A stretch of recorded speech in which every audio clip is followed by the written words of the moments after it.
Welcome back. अब अपन समझेंगे photo electric effect. सो देखो, अभी तक अपन ने प्लैंक्स क्वांटम थ्योरी देख लिया था, बट प्लैंक्स थ्योरी को एक्सेप्ट करने में काफ़ी टाइम लगा, because the idea that something can be wave can also have particle nature, मैंने कहा energy can be in packet bundle, तो वो एक्चुअली काफ़ी लोगों को हजम नहीं हो रहा था, तो मतलब थोड़ा सा अनबिलीवेबल स्टफ था। सो काफ़ी समय तक ठंडे बक्से में रखा रहा, मतलब ज़्यादा लोग इसको यूज़ नहीं करते थे। ठीक है, बट फिर आइंस्टीन आया। ठीक है, और आइंस्टीन यूज़ करेगा प्लैंक्स क्वांटम थ्योरी को और एक्सप्लेन करेगा फोटो इलेक्ट्रिक इफेक्ट, जो अपन समझने वाले हैं। और यहाँ से फिर Planck's quantum theory mainstream science में एकदम आ जाएगा। ठीक है, सो इट टुक आइंस्टीन, मतलब प्लैंक्स ने बोला था, फिर आइंस्टीन ने भी बोला, फिर काफ़ी लोगों ने बोला कि हाँ ऐसा होता है, तब जाके लोगों को लगा हाँ भाई इट कैन हैपन। और फिर अब तो it's like normal obvious thing, yes substance can have particle nature and can have wave nature, both obvious. अब अपन को ऑब्वियस लगता है, लेकिन उस समय ऑब्वियस नहीं था। ठीक है, अब तुमने सुना होगा आइंस्टीन को नोबेल प्राइज़ मिला था। ठीक है, अब वो आइंस्टीन को Nobel prize theory of relativity के लिए नहीं मिला। ठीक है, वो उसको मिला था to explain photo electric effect, जो अपन पढ़ने वाले हैं। और जो अपन पढ़ने वाला है, ठीक है, ऑलमोस्ट सारा आइंस्टीन का एक्सप्लेनेशन है। ठीक है, और for that explanation Einstein was awarded Nobel prize. तो जब उसको अच्छे से पढ़ेंगे, सारा सब कुछ पढ़ेंगे इसके बारे में, ठीक है, तो तुम्हें लगेगा एंड तक यस इट वॉज डिजर्विंग। ठीक है, जिस तरीके से सोचा है उसने, बट द बेसिस ही used was Planck's quantum theory. ठीक है, सो आइडिया, पूरा एक्सप्लेनेशन वगैरह उसका है, ठीक है, but idea was the basis of Planck's quantum theory. बहुत इंपॉर्टेंट एक्सपेरिमेंट है, यहाँ से कंफर्म हो जाएगा कि light can have both wave nature and particle nature. ठीक है, सो ध्यान से देखेंगे, समझेंगे। पहले अपन हमेशा की तरह देखेंगे एक्सपेरिमेंट का सेटअप क्या था। ठीक है, फिर आगे बढ़ेंगे। तो सेटअप देखेंगे। ठीक है, तो सेटअप में देखो एक चैम्बर है, ट्यूब है। ठीक है, अपन देखते हैं क्या होगा उसके अंदर। बैटरी लगाएंगे। ठीक है, एक टर्मिनल होगा पॉजिटिव, एक नेगेटिव होगा। बैटरी लगाया। ठीक है, this one is negative, this one will be positive. इसको उल्टा भी कर सकते हैं, बाद में उल्टा करेंगे, लेकिन बैटरी लगाया है अभी, this is negative, this one is positive. Ammeter लगाया है। एमीटर का काम क्या होता है, करंट अगर आएगा तो यहाँ इंडिकेशन आएगा, पता पड़ेगा करंट फ्लो कर रहा है सर्किट के अंदर। और अगर मान लो इसको ऐसा छोड़ दें, मतलब कुछ नहीं, बीच में कनेक्ट कुछ नहीं किया अभी, तो करंट फ्लो नहीं करेगा। क्यों, सर्किट इनकम्प्लीट है। बट कुछ होगा जिसकी वजह से सर्किट कंप्लीट हो जाएगा, देखते हैं कैसे। सो एमीटर लगाए। अब यहाँ लाइट डालेंगे, किस पर, इस मेटल पर। ये अपना मेटल है, इस मेटल को अपन चेंज कर सकते हैं। ठीक है, इस मेटल पर लाइट डाल रहे हैं। मेटल क्यों ले रहे हैं, बिकॉज मेटल में से इलेक्ट्रॉन निकालना आसान होता है, यहाँ इलेक्ट्रॉन निकलेगा और वो इलेक्ट्रॉन सर्किट कंप्लीट करेगा। ठीक है, तो लाइट डाल रहे हैं, incident light of varying frequency, मतलब लाइट की फ्रीक्वेंसी चेंज कर सकते हैं। पहले कम फ्रीक्वेंसी का डाल सकते हैं, फिर ज़्यादा फ्रीक्वेंसी का, तो अलग अलग फ्रीक्वेंसी की लाइट डाल सकते हैं। ठीक है, that is in our hand. Metal है, मेटल चेंज कर सकते हैं। ठीक है, एक पर्टिकुलर एक्सपेरिमेंट के लिए मेटल को सेम रखेंगे, बीच में चेंज नहीं करेंगे। ठीक है, but for next experiment you can change the metal. This is negative terminal, this is positive terminal. तो दिस इज द सेटअप। ठीक है, सो क्या क्या चीज़ें हैं देखो। Incident intensity and frequency of incident light can be varied. देखो frequency अलग अलग लाइट डालेंगे तो अलग अलग फ्रीक्वेंसी हो जाएगी। इंटेंसिटी भी चेंज कर सकते हैं, कम अमाउंट, ज़्यादा अमाउंट, कितनी लाइट डाल रहे हो, हल्का डाल रहे हो, बहुत ज़्यादा डाल रहे हो, कितना डाल रहे हो, एंड दैट, अब मैं हल्का ज़्यादा बोल रहा हूँ, मैथमेटिकली अपन वैल्यू देख सकते हैं कितनी इंटेंसिटी है। ठीक है, तो इंटेंसिटी वेरी कर सकते हैं, जो लाइट डाल रहे हैं उसकी मेटल पर, जो लाइट डाल रहे हैं उसकी फ्रीक्वेंसी चेंज कर सकते, दूसरी लाइट फ्रीक्वेंसी की लाइट डाल सकते हैं। ठीक है, फिर metal plate can be changed, metal change कर सकते हैं। और ammeter will indicate the flow of current. तो अगर एमीटर में करंट फ्लो किया, मतलब सर्किट कंप्लीट हुआ। अब सर्किट कैसे कंप्लीट हुआ होगा, या बीच में तो कुछ है ही नहीं, इसका मतलब circuit complete, electron flow is circuit complete. ठीक है, मतलब इलेक्ट्रॉन यहाँ से यहाँ फ्लो किए होंगे, वही इलेक्ट्रॉन फ्लो कर गए होंगे, सर्किट कंप्लीट हो गया होगा। तो अगर करंट यहाँ आएगा उसका मतलब है सर्किट कंप्लीट हुआ है, इलेक्ट्रॉन यहाँ से निकले हैं और इलेक्ट्रॉन यहाँ पहुँचे हैं। ये मतलब है ammeter will indicate flow of current. तो एमीटर बताएगा कि करंट फ्लो कर रहा है, करंट फ्लो कर रहा है मतलब इलेक्ट्रॉन यहाँ से निकले होंगे और यहाँ पहुँचे होंगे। ठीक है, so ammeter will indicate the flow of current in the circuit. The setup must be clear to everybody. क्या है, वापस बता रहा हूँ एक बार, क्योंकि सब कुछ बहुत लंबा को चौड़ा एक्सपेरिमेंट है, बहुत कुछ है और ये समझ में आना चाहिए क्या कर रहे हैं। वापस बता रहा हूँ, एक ट्यूब है, ट्यूब में अपन क्या कर वैक्यूम रख सकते हैं भाई, we do not want interference, बीच में कुछ आए ना इलेक्ट्रॉन के। ठीक है, इसके बाद मेटल प्लेट है अंदर। ठीक है, मेटल चेंज कर सकते हैं प्लेट का। ठीक है, बट एक एक्सपेरिमेंट के लिए मेटल सेम रखेंगे, उस पर लाइट डाल रहे हैं। लाइट डालेंगे, अलग अलग इंटेंसिटी की भी डाल सकते हैं, अलग अलग फ्रीक्वेंसी की भी डाल सकते हैं। ठीक है, दोनों चेंज भी कर सकते हैं, फ्रीक्वेंसी इंटेंसिटी भी चेंज हो जाएगी। ठीक है, the point is intensity and frequency is in our hand. ठीक है, ये बैटरी है, negative terminal, positive terminal. This is the setup of photo electric experiment. ठीक है, अब अपन देखेंगे जब ये एक्सपेरिमेंट किया तो क्या क्या ऑब्जर्वेशंस आई। ठीक है, पहली observation number 1, below a certain frequency of incident light called threshold frequency। ठीक है, अलग अलग फ्रीक्वेंसी की लाइट डाल रहे हैं, अभी अलग अलग फ्रीक्वेंसी लाइट डाल रहे हैं। ठीक है, एक फ्रीक्वेंसी से कम no photo electric effect, that is zero current was observed irrespective of the intensity of incident light. इसका क्या मतलब होता है देखो, वो अपन समझते हैं पहले। सो मैंने बोला था सेटअप क्या था, लाइट मैटर वाला सब बता दिया, लाइट डाल रहे हैं अलग अलग फ्रीक्वेंसी की। तो अपन चालू कर रहे हैं बहुत कम फ्रीक्वेंसी के साथ, बहुत कम फ्रीक्वेंसी की लाइट डाली, कोई करंट नहीं आता। Below certain frequency of incident light called threshold frequency, कोई करंट नहीं आता। करंट नहीं आएगा मतलब फोटो इलेक्ट्रिक इफेक्ट नहीं है, फोटो इलेक्ट्रिक इफेक्ट नहीं हुआ मतलब यहाँ से इलेक्ट्रॉन नहीं निकला। करंट आया मतलब इलेक्ट्रॉन निकला होगा। अब तुम बोलो इलेक्ट्रॉन निकला तो क्या गारंटी यहाँ पहुँच जाए, इसलिए नेगेटिव पॉजिटिव लगा रखा है कि जो इलेक्ट्रॉन निकलेगा इस इलेक्ट्रॉन को नेगेटिव रिपेल करेगा, पॉजिटिव अट्रैक्ट करेगा और ये यहाँ से यहाँ पहुँच जाएगा। सो इलेक्ट्रॉन निकला मतलब पहुँचा, ये मानना है। ठीक है, सो करंट आया मतलब इलेक्ट्रॉन पहुँचा मतलब इलेक्ट्रॉन निकला। तो करंट आया मतलब यहाँ से इलेक्ट्रॉन निकला मेटल में से। ठीक है, बट एक फ्रीक्वेंसी से कम फ्रीक्वेंसी की लाइट डालते हैं तो बिल्कुल भी करंट नहीं आता, चाहे कितनी भी लाइट डाल लो। तुम भर भर के हैलोजन लगा दो सेम फ्रीक्वेंसी, कितना भी कर दो, एक इलेक्ट्रॉन भी बाहर नहीं आता, ज़रा भी करंट नहीं आएगा। ठीक है, below certain frequency of incident light called threshold frequency, no photo electric effect मतलब zero current was observed irrespective of the intensity of incident light. अब समझ में आया होगा कि अलग अलग कितनी भी इंटेंसिटी, कितना भी लगा लो, अगर फ्रीक्वेंसी एक पर्टिकुलर वैल्यू से कम है, that value is called threshold frequency. उससे कम कितनी भी डाल लो फ्रीक्वेंसी, उससे कम कोई भी फ्रीक्वेंसी ले लो और कितनी भी लाइट डालो, कोई करंट नहीं आएगा।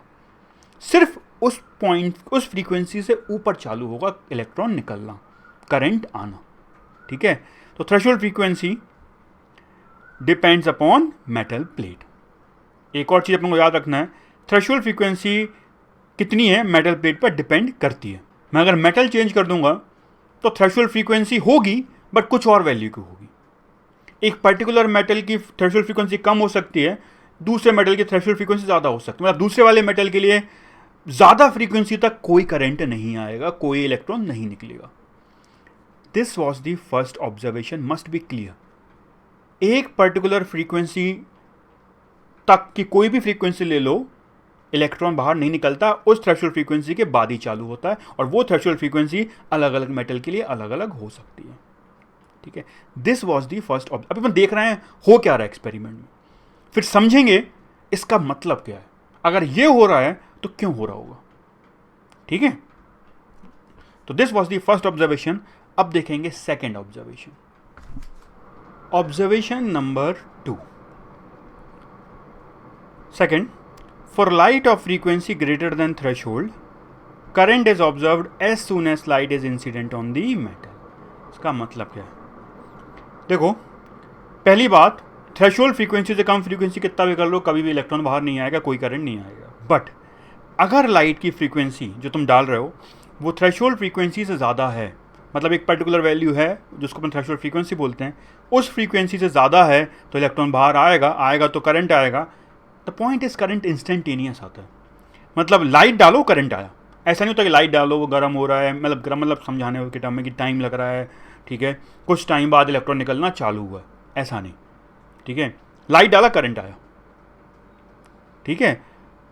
ये एक ऑब्जर्वेशन था, समझाएं, देखेंगे इसका मतलब क्या है और Y was this not being expected, ठीक है, कि लाइट डालो करंट आया, टाइम लगना चाहिए था, ऐसा लग रहा था इससे पहले तक, क्यों समझेंगे। बट ऑब्जर्वेशन इज लाइट डालो करंट आता है, नो टाइम लैग, कोई टाइम लैग नहीं है, ठीक है। ऐसा नहीं कि लाइट डालो, लाइट जा रही है, धीरे टाइम लग रहा है, फिर धीरे एक इलेक्ट्रॉन निकलना, करंट आना चालू है, फिर करंट बढ़ रहा है, ऐसा नहीं हो रहा। जितना करंट लाइट डालो करंट जितना आना हो आएगा एक बार में, ठीक है। This was observation number 2। अब देखेंगे observation number 3। Observation number 3, for light of frequency greater than threshold frequency, obviously तभी फोटोइलेक्ट्रिक इफेक्ट होगा, the kinetic energy of ejected electron varies linearly with the frequency of incident light. इसका मतलब है, पहली बात तो लाइट की फ्रीक्वेंसी ज़्यादा होना चाहिए थ्रेशोल्ड फ्रीक्वेंसी से, ठीक है। तो अगर इंसिडेंट लाइट की फ्रीक्वेंसी थ्रेशोल्ड फ्रीक्वेंसी ज़्यादा होती है तो इलेक्ट्रॉन बाहर आएगा, अपन ने देखा है। इस इलेक्ट्रॉन की अंदर अगर एनर्जी की बात करें, ठीक है, जो इलेक्ट्रॉन निकलेगा उसकी एनर्जी की बात करें, काइनेटिक एनर्जी अपन निकाल सकते हैं, देखते हैं कैसे निकालेंगे बाद में, ठीक है, इसी में पढ़ेंगे। वो energy varies linearly with the frequency of incident light, मतलब ज़्यादा फ्रीक्वेंसी की लाइट डालोगे तो इलेक्ट्रॉन की के क्या होगा, ज़्यादा काइनेटिक एनर्जी होगी। कम फ्रीक्वेंसी की डालोगे तो के कम आएगा, और ज़्यादा फ्रीक्वेंसी तो के और ज़्यादा आएगा। बट एक फ्रीक्वेंसी से कम नहीं होना, फिर तो ज़ीरो हो जाएगा, इलेक्ट्रॉन बाहर ही नहीं आएगा। समझ में आ रहा होगा, आई होप माई पॉइंट, ठीक है। थर्ड ऑब्जर्वेशन, काइनेटिक एनर्जी बढ़ती है अगर फ्रीक्वेंसी बढ़ती है लीनियरली, ठीक है। This was our third observation. अब देखेंगे fourth observation, the current in the circuit, current किसकी वजह से आता है, इजेक्टेड इलेक्ट्रॉन की वजह से। The current in the circuit depends upon the intensity of incident light. तो ये जो करंट आएगा, ठीक है, वो सपोज फोटोइलेक्ट्रिक इफेक्ट चल रहा है, ठीक है, मैं लाइट डाल रहा हूँ, ठीक है, इलेक्ट्रॉन निकल रहा है, करंट आ रहा है, मैंने लाइट सपोज एक हेलोजन लगा था लाइट का, सपोज 2 लगा दिए तो करंट बढ़ जाएगा, 3 लगा दिए और बढ़ जाएगा, 4 बढ़ा दो और बढ़ जाएगा। तो करंट की वैल्यू बढ़ती है अगर लाइट की इंटेंसिटी ज़्यादा करते जाएं। मान लो एक बल्ब है, ठीक है, बल्ब है जिसके पर्टिकुलर फ्रीक्वेंसी निकलता है, अगर 4 बल्ब लगा दूं करंट और ज़्यादा, 10 बल्ब लगा दूं तो और लाइट आएगी, सामने जानी चाहिए पूरी। We are talking about the intensity जो उस पर गिर रही है, जो उस पर आ रही है, वो इंटेंसिटी की बात कर रहे हैं। तो वो अगर ज़्यादा होगी तो इलेक्ट्रॉन ज़्यादा निकल रहे हैं, क्योंकि करंट ज़्यादा आ रहा है। तो current in the circuit depends upon the intensity of incident light. This was the fourth observation. अपन समझेंगे कि इस सब में प्रॉब्लम क्या है, why was this something unexpected, ठीक है, तो वो समझेंगे। लेकिन उसको समझने से पहले एक और चीज़ थोड़ा समझना पड़ेगा, वर्क फंक्शन क्या होता है, पता पड़ेगा क्या होता है, बताता हूँ। वर्क फंक्शन, तो पहले वर्क फंक्शन पढ़ेंगे, फिर समझेंगे कि आखिर इन ऑब्जर्वेशन को why were this unexpected, surprising क्यों था, ठीक है। तो बट पहले देखेंगे वर्क फंक्शन, समझेंगे वर्क फंक्शन क्या होता है। वर्क फंक्शन साइन होता है psi O slash, this is the sign of psi, work function को साई से डिनोट करेंगे। The minimum energy required by an electron to eject out of metal surface is called work function। तो work function का मतलब क्या है, देखो कोई भी मेटल सरफेस होगा, बताया था मेटल सरफेस लिया, उस पर लाइट डालेंगे, उसमें से इलेक्ट्रॉन निकल रहे हैं। तो मेटल सरफेस में इलेक्ट्रॉन को निकलने के लिए कम से कम कितनी एनर्जी लगती है, उसको बोलते हैं वर्क फंक्शन, ठीक है। अभी के लिए ये मिनिमम, एक्चुअली मिनिमम होता है, बट अभी के लिए मिनिमम पर ध्यान इतना फोकस मत करो वरना समझ में नहीं आएगा। उसके बाद थोड़ा देर बाद जब ये समझ में जाएगा कि फोटोइलेक्ट्रिक इफेक्ट होता कैसे, तब अपन वापस आएंगे और देखेंगे इस मिनिमम का इंपॉर्टेंस क्या है। अभी के लिए इतना समझो, इलेक्ट्रॉन को बाहर आने के लिए जितनी एनर्जी लगती है उसको क्या बोलते हैं, उस मेटल का वर्क फंक्शन। अगर ज़्यादा वर्क फंक्शन है, इलेक्ट्रॉन को बाहर निकालने में ज़्यादा एनर्जी लग रहा है, कम वर्क फंक्शन है, इलेक्ट्रॉन को बाहर निकलने में कम एनर्जी लग रहा है, बट एक्चुअली मिनिमम होता है, बाद में समझेंगे। अभी इतना समझो, इलेक्ट्रॉन को बाहर आने के लिए जितनी एनर्जी लगती है उसको बोलते हैं उसका वर्क फंक्शन। ठीक है, फिर the work function depends upon the metal, different metal will have different work function. क्यों भाई? हर एक मेटल में से इलेक्ट्रॉन निकालने की टेंडेंसी अलग अलग होती है ना। देयर आर सम मेटल जिनमें से इलेक्ट्रॉन निकालना आसान होता है कि नहीं? सीजियम हो गया, और मेटल्स जनरली हो गए, फर्स्ट ग्रुप मेटल्स हो गए, इलेक्ट्रॉन निकलना आसान हो जाएगा। कुछ मेटल्स होंगे जिनमें इलेक्ट्रॉन निकलना मुश्किल होगा, है कि नहीं? सो अलग अलग मेटल की इलेक्ट्रॉन बाहर निकलने की टेंडेंसी अलग अलग होती है। तो अगर अलग अलग टेंडेंसी है, किसी में से इलेक्ट्रॉन निकालना मुश्किल है, तो वर्क फंक्शन क्या हो गया? ज़्यादा। वर्क फंक्शन मतलब सिंपल टर्म में इलेक्ट्रॉन को निकलने के लिए जितनी एनर्जी लगती है उसको बोलते हैं उस मेटल का वर्क फंक्शन। ठीक है, तो easier the removal of electron from a metal, lower will be the work function. जितना आसानी से निकल जाएगा इलेक्ट्रॉन उतना कम वर्क फंक्शन होगा, जितना ज़्यादा एनर्जी लगेगा उतना मुश्किल है इलेक्ट्रॉन निकालना। ठीक है, उतना ज़्यादा उसका वर्क फंक्शन समझ में आना चाहिए। वर्क फंक्शन ज़्यादा वैल्यू, ज़्यादा एनर्जी लग रहा है, इलेक्ट्रॉन का निकालना मुश्किल है। वर्क फंक्शन कम, इलेक्ट्रॉन आसानी से निकल रहा है, तो एनर्जी कम लग रही है। नेक्स्ट, अब बताओ अगर अपन टेम्परेचर बढ़ा दें, अगर टेम्परेचर बढ़ा, increasing temperature of metal will lower the work value of work function. It will depend upon temperature, क्योंकि पता होगा टेम्परेचर चेंज करने पर इलेक्ट्रॉन के निकलने की टेंडेंसी चेंज होती है। अगर गर्म करते हैं किसी भी मेटल, किसी भी ऑब्जेक्ट को, तो इलेक्ट्रॉन निकलना आसान हो जाता है, क्योंकि इलेक्ट्रॉन के पास ऑलरेडी ज़्यादा एनर्जी होती है। It can easily just emit out of the metal surface.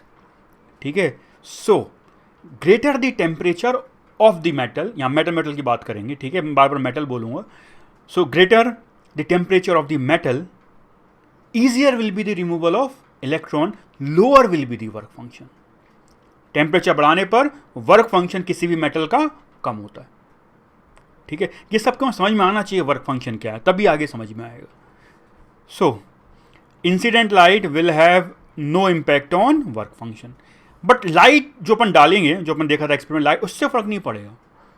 ठीक है, वो तो एनर्जी का सोर्स है। इलेक्ट्रॉन को निकलना मुश्किल है कि आसान है, वो मेटल पे डिपेंड करता है। मेटल की प्रॉपर्टी, इलेक्ट्रॉन को कितना मुश्किल है बाहर निकलना। तो लाइट से फर्क नहीं पड़ता भाई मेटल के वर्क फंक्शन पे, वो मेटल पे डिपेंड करता है। लाइट तो सोर्स है एनर्जी का, जिससे इलेक्ट्रॉन बाहर आएगा। ठीक है, but that will not have any impact on the work function of the metal. तो work function must be clear. Minimum energy, minimum मतलब थोड़ी देर बाद समझ में आएगा। मिनिमम एनर्जी, तुम्हारे लिए एनर्जी जो लगती है इलेक्ट्रॉन को बाहर निकलने के लिए मेटल से, उसको बोलते हैं work function. It will obviously different metal will have different work function. It will also depend upon temperature.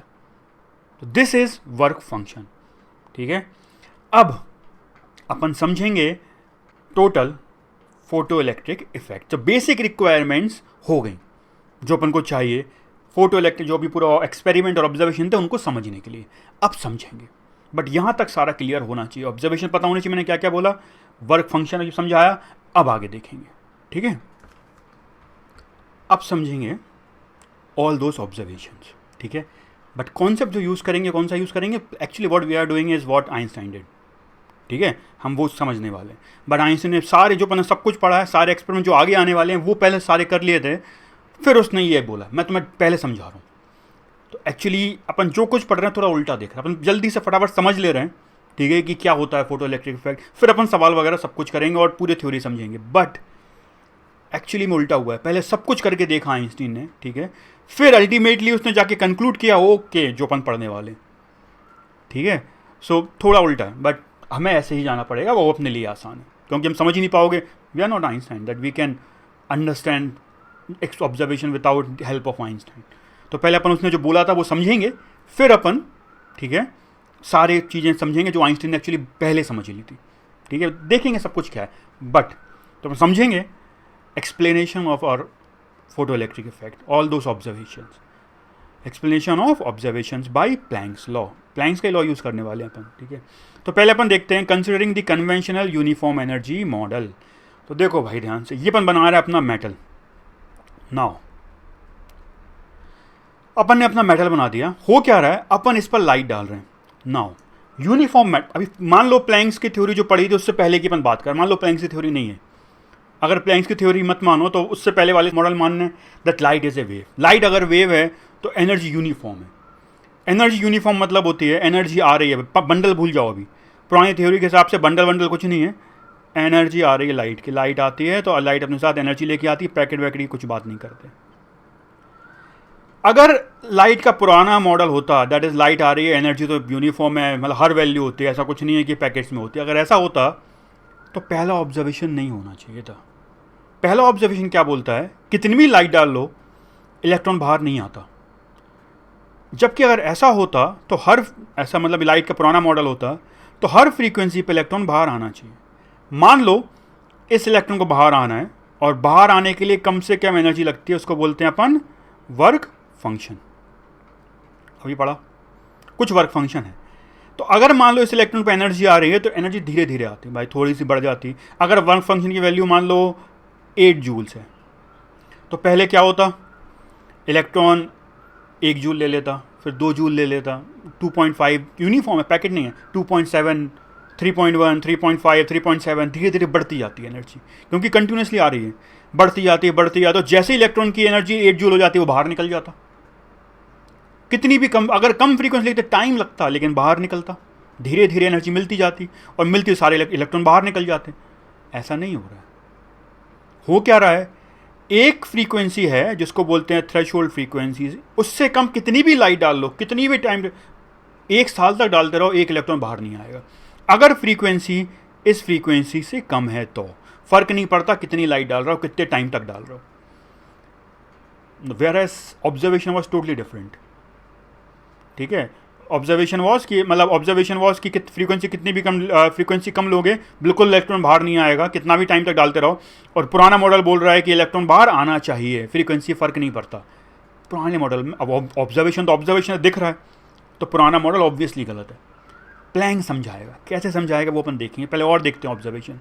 Second था टाइम लैग नहीं होता है, लेकिन जबकि अगर यूनिफॉर्म होता टाइम लैग होता, क्योंकि धीरे धीरे मिलती ना एनर्जी पहले अगर 8 जूल वर्क फंक्शन चाहे है तो 0.1 होती है एनर्जी एब्जॉर्ब करके लाइट की, इलेक्ट्रॉन की एनर्जी 0.1 हो जाती है, फिर 0.5, 0.7, 0.8, 0.88, 0.889, 1 joule, 3 joule, 5 joule, 7 joule, 7.1 joule, 8 joule होती है, बाहर निकल टाइम लगता। जबकि अपन क्या देख रहे हैं, कोई टाइम लैग, लाइट डालो करंट आया, इंस्टेंटेनियस हो रहा है, टाइम लैग नहीं है। जबकि पुराने मॉडल के हिसाब से टाइम लैग होना चाहिए। तो ये भी सेकंड ऑब्जर्वेशन भी पुराना मॉडल एक्सप्लेन नहीं कर पा रहा है, that is energy in uniform way, energy continuous आती है। थर्ड क्या था भाई, थर्ड पॉइंट था हाँ काइनेटिक एनर्जी, लीनियरली वेरी करती है। कैसे, अगर मान लो, पहली बात तो इसके मॉडल के हिसाब से पुराना देखते हैं, इसमें कमी क्या है। जब अगर पुराना तरीका है तो हर एक जो इलेक्ट्रॉन निकल रहा है 0 के से निकल जाता, मतलब एनर्जी जैसे ही 8 जूल होती बाहर निकलता, 8 जूल एनर्जी हुई, 8 जूल चाहिए, सारी खर्च हो गई, 0 बची, 0 के से निकलना चाहिए था। और वो क्या बोल रहा है, ज़्यादा फ्रीक्वेंसी ज़्यादा, जबकि नहीं 0 से निकलेंगे सब। तो ये मॉडल गलत है, कंटिन्यूस जो आ रहा है एनर्जी वो गलत है। Beauty of Planck's quantum theory देखेंगे, how it can beautifully explain this whole experiment. ठीक है, तो ये अपना मेटल है, ठीक है, और उस पर अपन लाइट डाल रहे हैं। ठीक है, अब अपन देखते हैं प्लैंक्स के हिसाब से। तो ये लाइट आ रही है, वर्क फंक्शन सेम ले लेते हैं 8 जूल का। ठीक है, कुछ भी हो सकता है, एग्जाम्पल से समझ, सेम एग्जाम्पल ले रहा हूँ, समझ में आए। लाइट डाल रहे हैं, इलेक्ट्रॉन बाहर आना है। ठीक है, इलेक्ट्रॉन बाहर आएगा, लेकिन एनर्जी जो है भाई किस में होती है, पैकेट्स में। लाइट जो डाल रहे हैं उसकी एनर्जी पैकेट्स में होती है, ये पैकेट्स बना रहा हूँ, पैकेट्स ऑफ एनर्जी। अब मान लो इलेक्ट्रॉन को बाहर आना है, बाहर आने के लिए 8 जूल लगता है।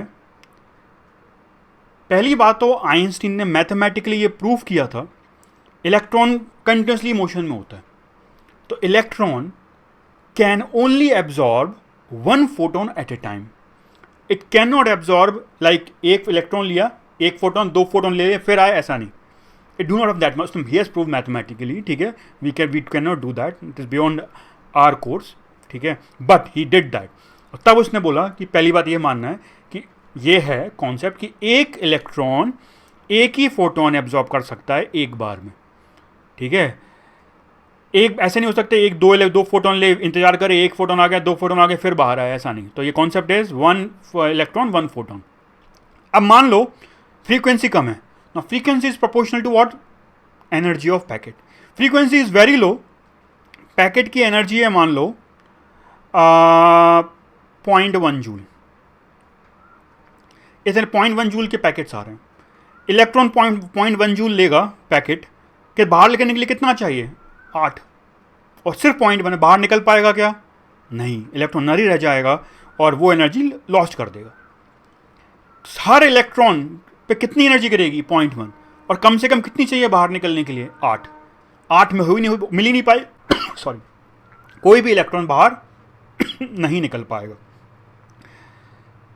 मान लो मैंने फ्रीक्वेंसी और बढ़ा दी, ये सपोज 0.5 जूल हो गई, हर एक पैकेट 0.5 जूल का हो गया।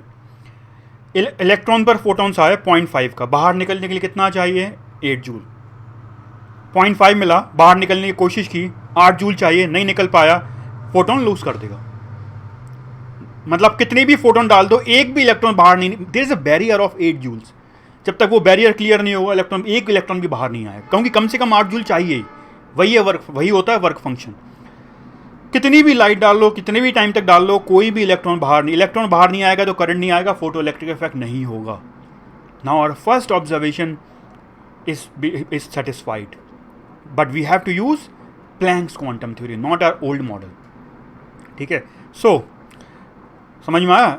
फिर देखते हैं सेकंड पॉइंट, सॉरी बेस पहला वाला देख लेते हैं, ठीक है, पहले वाले पॉइंट ही देखते हैं। और एनर्जी बढ़ा दिया, 4 जूल हो गया हर एक फोटोन का एनर्जी, बाहर आएगा क्या, नहीं आएगा। बढ़ाते बढ़ाते 8 जूल हो गया हर एक फोटोन का एनर्जी। जैसे ही 8 जूल हुआ, बाहर आएगा क्या, हाँ, अब इलेक्ट्रॉन बाहर आएगा।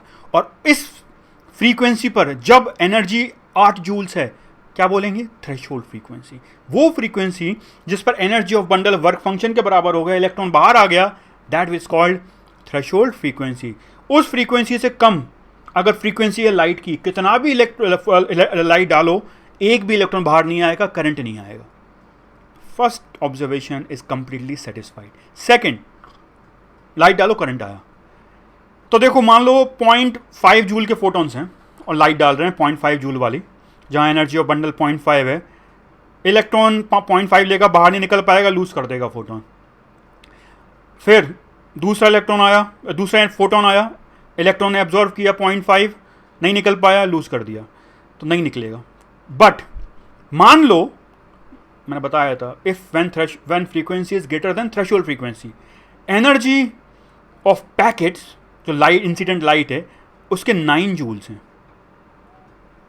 अगर 9 जूल्स है, 9 जूल आया पैकेट में, इलेक्ट्रॉन ने एब्जॉर्ब किया, बाहर निकलने के लिए कितना चाहिए, 8, बाहर निकल गया क्योंकि 9 है उसके पास, और इंस्टेंटेनियस पूरा पैकेट मिला है, एक साथ आया है, ठीक है। तो पूरा एक साथ आया है, एक साथ मिला है 9 जूल, कोई टाइम लग नहीं, ऐसा नहीं हो रहा है कि धीरे धीरे कि बढ़ रही है एनर्जी, बढ़ रही है, फिर जाके 9 जूल हो रहा है, एक साथ पूरा पैकेट आ रहा है। इट्स लाइक सपोज होली का फेस्टिवल है, तो मैं तुम्हारे फ्रेंड को, सपोज तुम्हारा टारगेट है पूरा गीला करना, ठीक है, सपोज पानी से। 2 तरीके हैं, एक तो पाइप लो, पाइप से डालो एनर्जी, पानी है कि नहीं, it will take some time, सही है कि नहीं। या दूसरा है, एक बलून भरो, पानी भरो, दे दो उसके ऊपर, पूरा एक बार में सारा पानी चला जाएगा, पूरा गीला हो जाएगा। सपोज गीला करना है इस वर्क फंक्शन, समझ में आ रहा है। सो अगर तुम पाइप से डालोगे टाइम लगेगा, कंटिन्यूस आएगा तो टाइम लगेगा, पूरा एक साथ डाल दोगे तो एक बार में होगा। तो सिमिलर कॉन्सेप्ट है, ठीक है। सो अगर पूरी एनर्जी एक साथ आ रही है तो एक बार में मिल जाएगी और इलेक्ट्रॉन बाहर आ जाएगा, कोई टाइम लैग नहीं होगा। वरस पहले वाले में धीरे धीरे हो रहा है, टाइम लगेगा, ठीक है। First observation is clear, second is clear. अब देखते हैं थर्ड, और तुम्हें यहाँ दिख ही गया होगा थर्ड क्या था, के ई बढ़ेगा अगर फ्रीक्वेंसी ज़्यादा होगी, ठीक है। तो अगर फ्रीक्वेंसी ज़्यादा है, सपोज पहली बात 8 जूल के फोटॉन्स आ रहे हैं, अगर 8 जूल के आ रहे हैं मान लो फोटॉन्स, तो जो इलेक्ट्रॉन्स निकल रहे हैं उनकी काइनेटिक एनर्जी कितनी होगी? 0। हमने फ्रीक्वेंसी बढ़ा दी, मान लो फ्रीक्वेंसी बढ़ाने पर 9 जूल्स एनर्जी हो गई। फ्रीक्वेंसी बढ़ती है तो एनर्जी ऑफ पैकेट बढ़ता है, 9 जूल हो गया, तो काइनेटिक एनर्जी कितनी होगी? 1 जूल। एक्चुअली इलेक्ट्रॉन वोल्ट में ज़्यादा अच्छा होगा, लेकिन अभी वो कॉन्सेप्ट, वो पॉइंट नहीं है। जूल्स का बच्चों को दिमाग ना लगे ईवी क्या होता है, इलेक्ट्रॉन वोल्ट क्या होता है, इतनी हाई एनर्जी नहीं होती, बट समझाने के लिए बस जूल।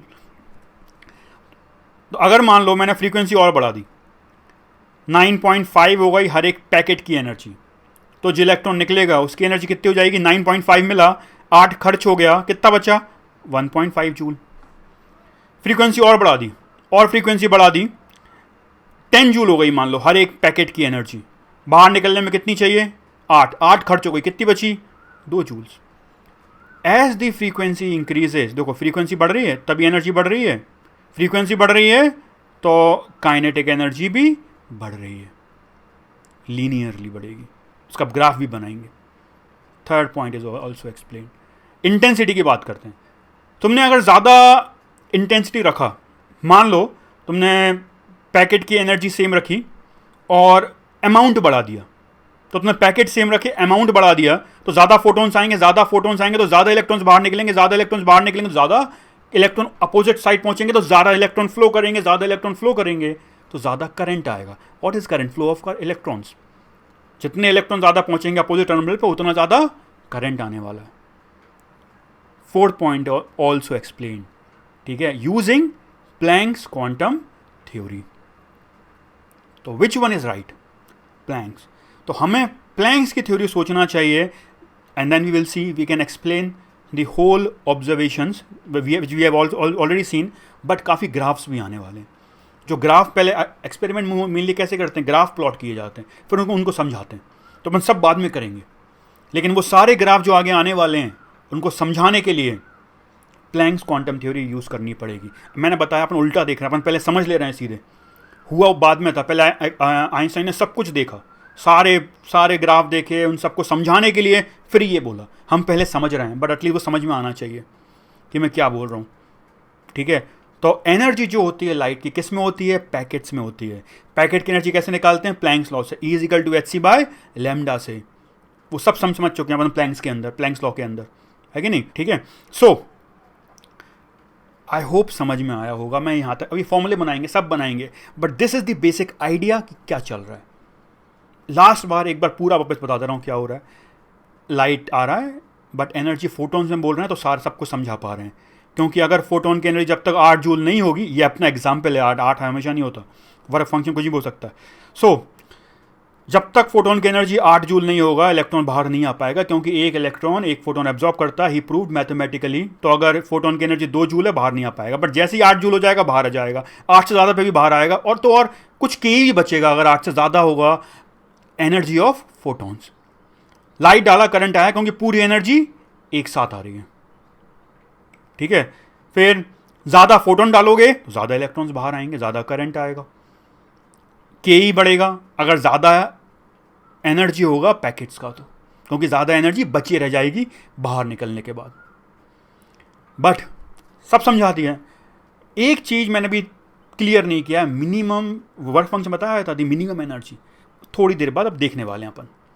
लेकिन पॉइंट है, अभी जो मैंने बोला वैसे सोचोगे तो समझ में आएगा कि क्या चल रहा है एक्सपेरिमेंट में। पहले इतना समझ लो, इसको और अच्छे समझेंगे, फिर समझेंगे वो पॉइंट मैंने क्यों बोला, तो तभी समझ में आएगा। मुझे मेरा एक्सपीरियंस है कि अगर वो पहले बताया जाए बच्चों को नहीं समझ में आता, बहुत ज़्यादा कॉम्प्लिकेटेड हो जाता है, ठीक है। सो पहले अपन सिंपल समझ रहे हैं कि मान लो बस वर्क फंक्शन कितनी एनर्जी होती है निकलने के लिए, उसको बोलते हैं work function, but actually that is minimum energy required.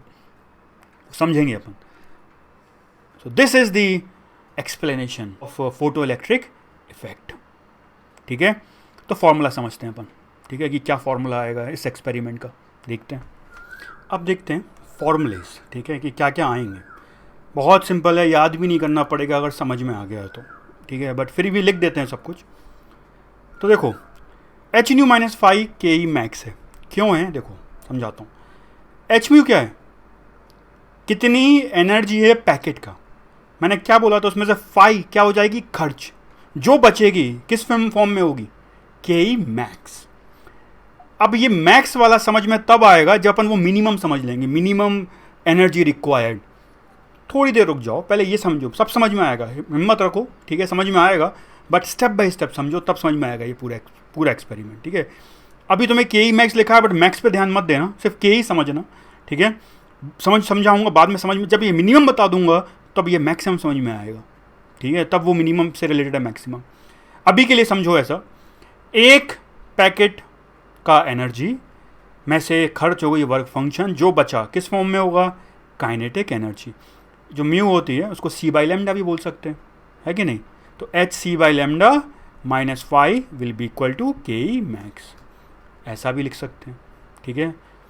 तो फॉर्मूला बन गया, एच न्यू कितनी एनर्जी का फोटोन आया, ठीक है, फोटोन आया, उसमें से वर्क फंक्शन खर्च हो गया, जो बचा किस फॉर्म में है, के ई मैक्स। अभी वही तो समझाया था, क्या बोला था मैंने, सपोज 9 जूल्स का आया, 9 जूल्स का आया, 8 जूल खर्च हो गए, क्या बचा था, एक, वही तो फॉर्मूला था। तो दिमाग लगाओगे, समझ लोगे, तो फिर ये याद नहीं करना पड़ेगा, ये ऑब्वियस है। फिर new is frequency of incident light, ठीक है, ये इंसिडेंट लाइट की फ्रीक्वेंसी है। लैम्डा क्या है, इंसिडेंट लाइट की वेवलेंथ हो गई, अगर वेवलेंथ के टर्म में बात करोगे। एच क्या है, प्लैंक्स कांस्टेंट। फाई क्या है, सब पढ़ लिया है, work function. Kinetic energy max, बस मैक्स, अभी रुक जाओ, बाकी तो समझ में आएगा। The kinetic energy of the fastest moving electron, ये फास्टेस्ट और मैक्सिमम रिलेटेड है, मिनिमम मैक्स सब समझ आया, उसी से रिलेशन है पूरा, बट हिम्मत रखो। तो K E max is kinetic energy of the fastest moving electron. इसी फॉर्मूले को ऐसे ही बोल सकते हैं भाई, h nu minus phi is equal to half M we square भी बोल सकते हैं, क्योंकि काइनेटिक एनर्जी क्या हो जाएगा, हाफ एम वी। अब मैक्स सबसे ज़्यादा स्पीड वाला जो इलेक्ट्रॉन है उसको, एनर्जी को सबसे ज़्यादा बोल रहे हैं के ई मैक्स, तो स्पीड भी क्या होगी, सबसे ज़्यादा, तो half M we square. But max, सब मैक्स मैक्स है यहाँ, क्योंकि ये मिन है, मिनिमम समझ में आएगा। So what is V max, the speed of the fastest moving electron. This becomes formula, कुछ याद नहीं करना पड़ेगा, मैक्स मिनिमम भी समझ में आएगा। अभी के लिए बंडल आया, वर्क फंक्शन खर्च हो गया, जो बचा काइनेटिक एनर्जी होगी, that's it. This is the formula, जो याद ही नहीं करना पड़ेगा अगर समझ में आया तो, ठीक है। बट अगर इसको समझना है, ठीक है, तो पहले सवाल करेंगे, बट सवाल करने से पहले अपन के ई मैक्स समझ लेते हैं। फाइनली मैक्स क्या था, ठीक है, पहले यहाँ समझ में आया, बंडल आया, वर्क फंक्शन खर्च हो गया, जो बचा किस फॉर्म में, के ई मैक्स। बार बार मैक्सिमम मिनिमम आ रहा है, बस वो समझ लेते हैं, फिर सवाल करेंगे। सवाल करना बहुत इंपॉर्टेंट है, वो थ्योरी है भाई, मैं सवाल के फॉर्म में दे रहा हूँ, दैट्स इट, ठीक है, क्योंकि मैथ, जब तक मैथ्स खुद से नहीं लगाओगे तब तक समझ में नहीं आएगा कुछ भी, ठीक है। सो आगे देखते हैं अपन, फाइनली अपन देखेंगे वो के ई मैक्स क्या था, ठीक है। देखो, पहली बात तो in photo electric effect electrons are rejected from the metal, पता है अपन को, एट मैनी स्पीड्स। ये थोड़ी नई चीज़ है जो मैंने अभी तक नहीं बताई थी। Eight many speeds the fastest moving electrons have kinetic energy max and the slowest will have 0 के, ठीक है।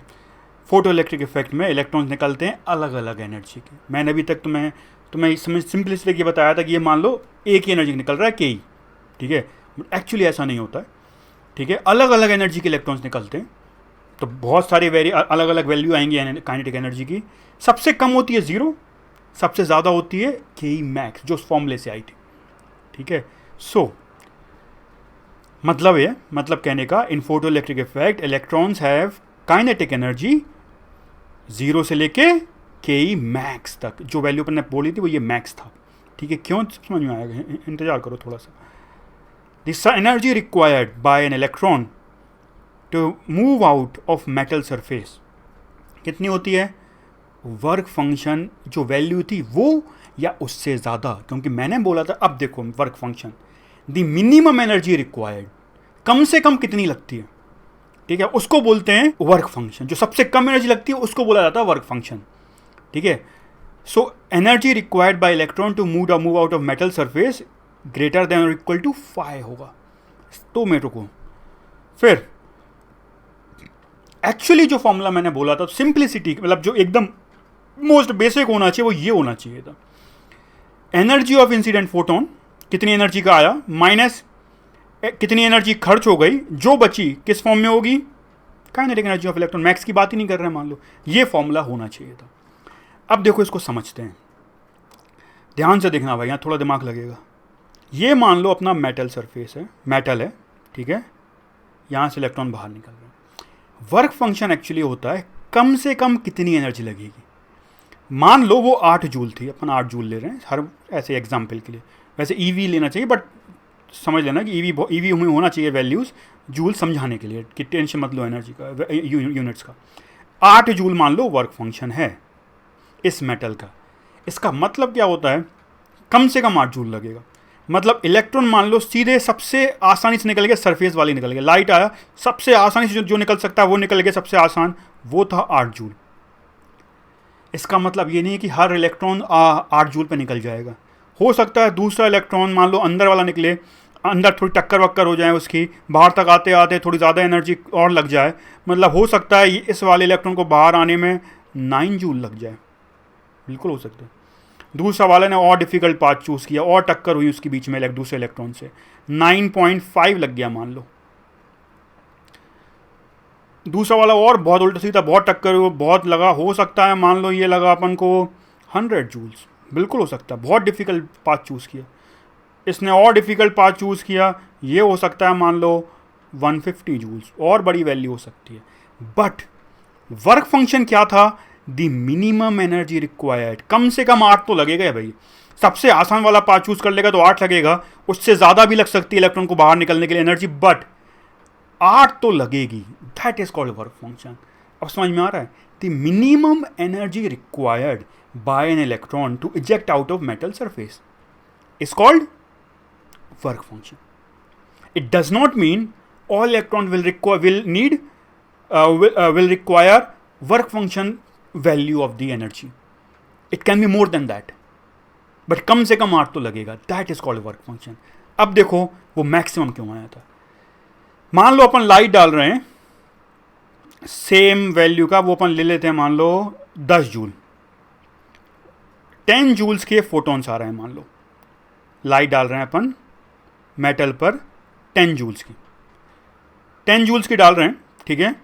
एक फोटोन नहीं आएंगे, बहुत सारे फोटोन आएंगे, तो बहुत सारे फोटोन आएंगे। अब बहुत सारे फोटोन आएंगे, इलेक्ट्रॉन से टकरा, इलेक्ट्रॉन उनको एब्जॉर्ब करेगा। अब इलेक्ट्रॉन कोई भी पाथ चूज कर सकता है इनमें से कोई भी बाहर निकलने के लिए, समझ में आ रहा है।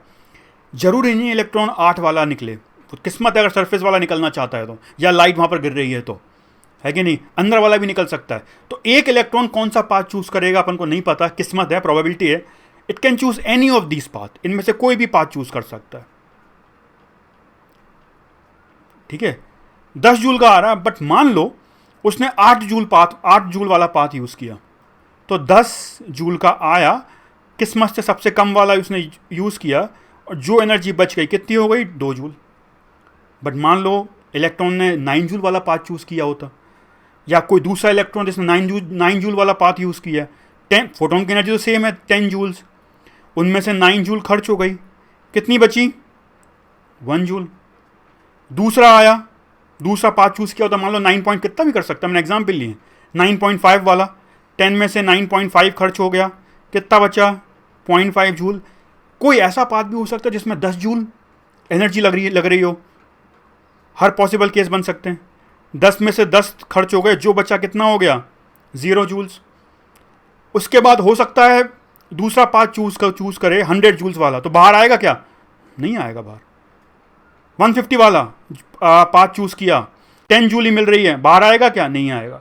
तो देख रहे हैं अगर अपन बहुत सारे फोटोन डालें तो हर पॉसिबल केस हैं, देखो तरह तरह के एनर्जी के फोटोन निकल रहे हैं, मतलब अलग अलग स्पीड के निकल रहे हैं, अलग अलग काइनेटिक एनर्जी है। और जो सबसे कम है वो क्या है, 0। और सबसे ज़्यादा है वो कब आ रहा है, जब energy required by electron to eject out, सबसे कम यूज़ कर रहे हैं, सबसे ज़्यादा भी। देखो ये सेम है, this value is same for all cases. अगर एनर्जी रिक्वायर्ड बाय इलेक्ट्रॉन कम होगा तो ये जो के आएगा सबसे बड़ा आएगा कि नहीं आएगा। तो सोचो अगर सबसे कम energy required by electron to eject out, सबसे कम वैल्यू यूज करें जो वर्क फंक्शन होती है 8। ये सेम है सब में। अगर एनर्जी रिक्वायर्ड बाय इलेक्ट्रॉन सबसे कम वैल्यू यूज करेंगे जो वर्क फंक्शन के बराबर होता है, तो जो काइनेटिक एनर्जी होती है वो देखो क्या है, मैक्सिमम। आ रहा है समझ में? मैक्सिमम मिनिमम क्या कॉन्सेप्ट था? क्योंकि वर्क फंक्शन जो वैल्यू होती है वो मिनिमम वैल्यू होती है, इसलिए के जो आ रहा है उस फॉर्मूले से वो मैक्सिमम आता है। This could be our general formula, ठीक है? क्योंकि तुम्हें दिमाग लगाना है, ये हो रहा है। वो तो वो फॉर्मूला बनाते हैं लोग, ये स्टडी करते हैं, दैट्स इट, बट हो ये रहा है। और अगर ये वैल्यू अपने पास मिनिमम है, वर्क फंक्शन वैल्यू है, तो के क्या आ रहा है, maximum. I hope this is clear. एक बार फिर बता दे रहा हूं, लास्ट टाइम। देखो, वर्क फंक्शन वैसे वीडियोस में तो रिवाइंड कर सकता है, ज़रूरत नहीं पड़नी चाहिए सब, वो आदत है बस पढ़ाने की, ये एक बार कंक्लूड कर देना। बट आई थिंक वीडियोस में ये सब जरूरत नहीं होनी चाहिए। अरे पीछे करके पूरा देख लो वापस क्या बोला है मैंने, फटाफट फिर ये बोल देता हूँ। ये हर बार सेम है हर केस में। Energy required by electron to eject out अलग अलग हो सकता है, ये वैल्यूज हो सकती हैं। सबसे कम वैल्यू यूज करेंगे जो वर्क फंक्शन के बराबर होता है, तो के क्या आता है, मैक्सिमम, ठीक है? इसलिए वो मैक्सिमम होता है। और वर्क फंक्शन जो होता है वो मिनिमम वैल्यू होती है energy required by electron to eject out of metal surface. अब अपन देखेंगे थ्रेशोल्ड फ्रीक्वेंसी के बारे में थोड़ा एक्स्ट्रा इन्फॉर्मेशन, ठीक है? आगे समझ में आएगा क्योंकि क्वेश्चंस वगैरह मैं कराऊंगा, ठीक है? तुम लोग खुद करोगे तो पता होना चाहिए उसके बारे में। सिंपल सा कॉन्सेप्ट बताता हूँ अभी, ठीक है? So this is the explanation of that K max and minimum energy required work function.